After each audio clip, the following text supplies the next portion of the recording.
आपका स्वागत, वंदन और अभिनंदन। मैं हूं आपका अपना साथी सुधीर आचार्य, लेकर आया हूं आपके लिए वक्तत्व कला टिप्स।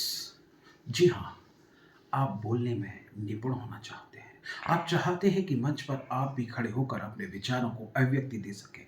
आपके मन में भी विचारों का प्रवाह तेजी से आता है, लेकिन मंच पर पहुंचते पहुंचते आधा रह जाता है और जब बोलना शुरू करते हैं तो और भी कम हो जाता है या रुक जाता है।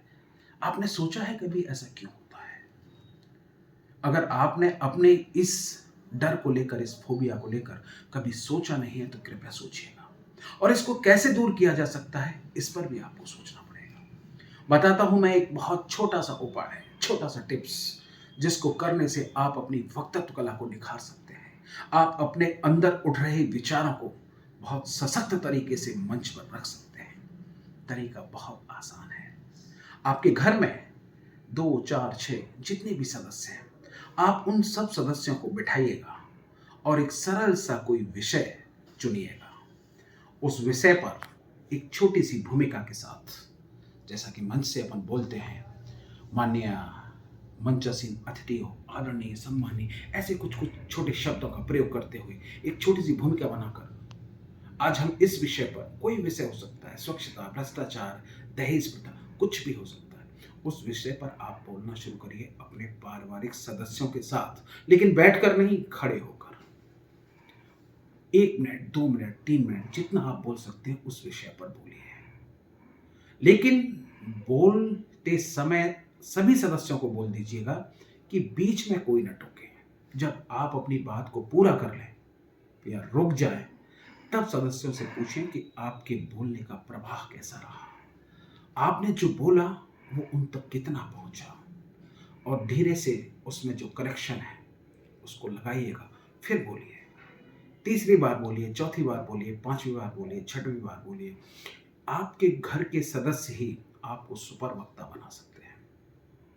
लोग कहते हैं वक्तत्व कला में निपुण होने के लिए कि आप आईने के सामने खड़े होकर बोलिए। वह भी अच्छा है, लेकिन आईना आपको अपनी गलतियां नहीं बताएगा, आपके प्रवाह के बारे में बता सकता है, आपके चेहरे पे जो इंप्रेशंस आ रहे हैं उनके बारे में बता सकता है। वो आप बाद में भी टिक कर लेंगे, लेकिन घर के जो सदस्य हैं वो आपको बताएंगे कि कहाँ आरोह अवरोह की आवश्यकता है। आप जब बोल रहे थे तो आपके शरीर की भाव भंगिमा क्या थी, वो करेक्शन लगाएंगे। और इसके लिए अगर आपको कोई विषय नहीं सूझ रहा तो आपने बचपन में छोटी छोटी कहानियां सुनी होंगी, या आपके जीवन की जो घटना है उन घटनाओं को भी खड़े होकर अपने साथियों को आप बता सकते हैं। जैसे छोटी सी कहानी मैं एग्जाम्पल के तौर पे आपको बता रहा हूँ। आपने बहुत सुनी होगी कि चूहे और शेर की कहानी, आपने सुनी होगी सियार और लोमड़ी की कहानी, बहुत सी कहानी आपने सुनी होगी। उसमें से एक छोटी सी कहानी है कछुए की और खरगोश की।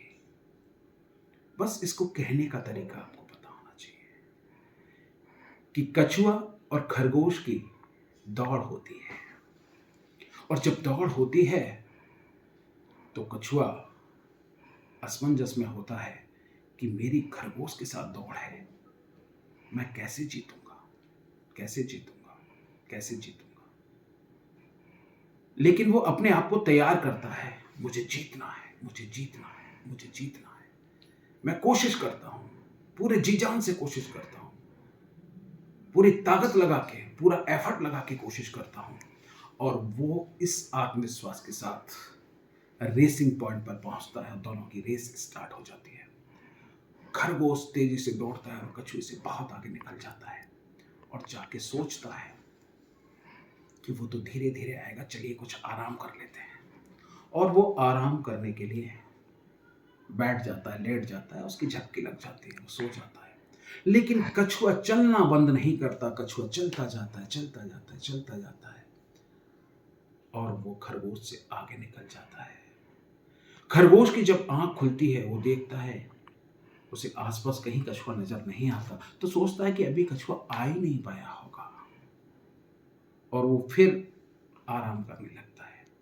लेकिन थोड़ी देर बाद थोड़ा सा दौड़ता है, फिर आराम करता है, और इस बीच में कछुआ लगातार अपना प्रयास जारी रखता है, और मंजिल प्राप्त कर लेता है, अपनी मंजिल पर पहुंच जाता है, रेस जीत जाता है।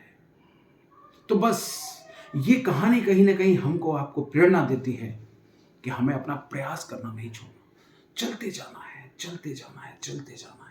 घर के परिवार के सदस्यों के बीच में बैठकर रोज आप 5 से 10 मिनट निकालिए, एक विषय को निर्धारित कीजिए, उस पर बोलिए। आप देखेंगे कि 10-15 दिन में, 2-3 वीक में ही आपके अंदर से जो स्टेज फोबिया है, पब्लिकली बोलने का जो डर है, वो खत्म हो रहा है, हेजिटेशन खत्म हो रहा है, झिझक खत्म हो रही है और आप अच्छे स्पीकर होते चले जा रहे हैं।